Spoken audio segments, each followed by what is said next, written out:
Hello and welcome to the TES Secondary Maths Resource of the Week number 47 with me, Craig Barton. Yes, it is the second Resource of the Week of the new academic year, and I hope your years are off to a good start and your classes are lovely. And I've certainly got a lovely Year 8 class this year, I'm very pleased to say. And I had a little look ahead in the scheme of work, and coming up fairly soon is area of 2D shapes. An area is one of those topics in maths that the kids have seen hundreds and hundreds of times before. They've done it at primary school, they've done it in year 7, and yet you certainly can't assume that they are experts at it and know it all. But at the same time, you can't teach it from scratch. I don't think anyway, because if you do, the kids who know it will be bored out of their minds. And the kids who have had kind of bad experiences with area in the past will think, oh God, not this topic again, done in the same way. I didn't get it last time, why am I going to get it this time? And I increasingly find that there's more and more topics like this in mathematics, and very rarely do I find myself teaching anything new to students, or certainly anything completely new that they haven't seen some aspect of it before. So I was thinking carefully about how I'm going to approach this area topic this year with the year 8s, and I think I'm going to use this resource, and it's lovely. It's so simple. It's been kindly uploaded by Martin Arm. I'll have said that wrong, but I've tried my best. And it consists of 2 worksheets, 2 Word documents. I'll show you the first one, and you'll think, why on earth has he picked this for Resource of the Week? It's just a very, very simple but very effective worksheet here. Starter activity, use your math skills to find the area of each shape. So that could be done from counting squares. Area of 2D shapes, task 1. So there we go, just again, bog standard old worksheet with rectangles, parallelograms, triangles, trapeziums in the mix. A bit of a circle chucked in there for a laugh as well. And then at the end, task 2, we move on to a bit of compound area. So here's my plan. Not do any teaching whatsoever, give this worksheet out to my kids, get them working in probably 2s or 3s. I tend to go for the technique of giving each group a little counter, and they can exchange that counter for a question or a hint from me, and once they've spent the counters, they're out of questions and hints, and I find that's quite an effective way of getting the kids to think carefully about the questions and ask each other instead of asking me.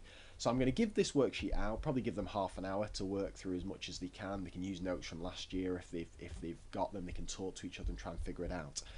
And then for the final probably 20 or 15 minutes of the lesson, I'm going to give them out the second worksheet, which is a learning mat. Now this is lovely, this.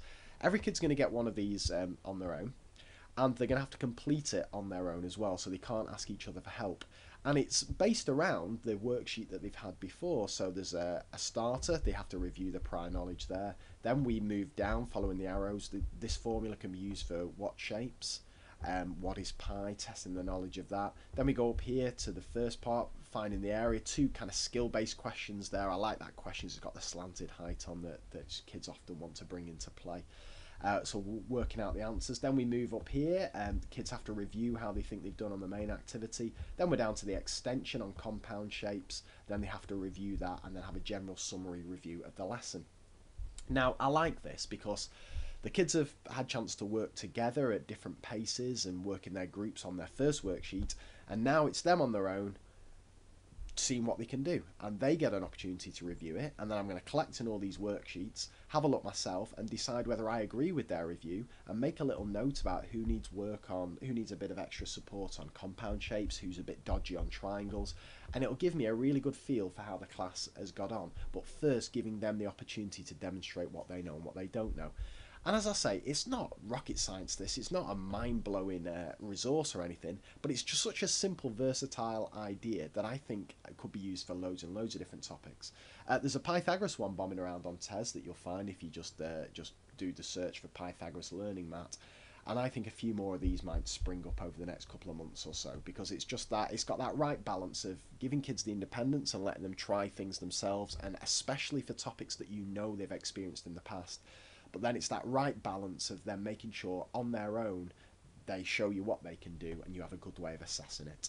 So there it is, area of 2D shapes, learning mat. I'm going to try that with my year 8s, and if you use it as well, perhaps you could just share your comments in the comment box below on this page, or even just pass on your thanks to the author for creating it. And as I say, I hope your start to the year is going well, and I'll be back with a fresh resource of the week next week. Take care and bye for now.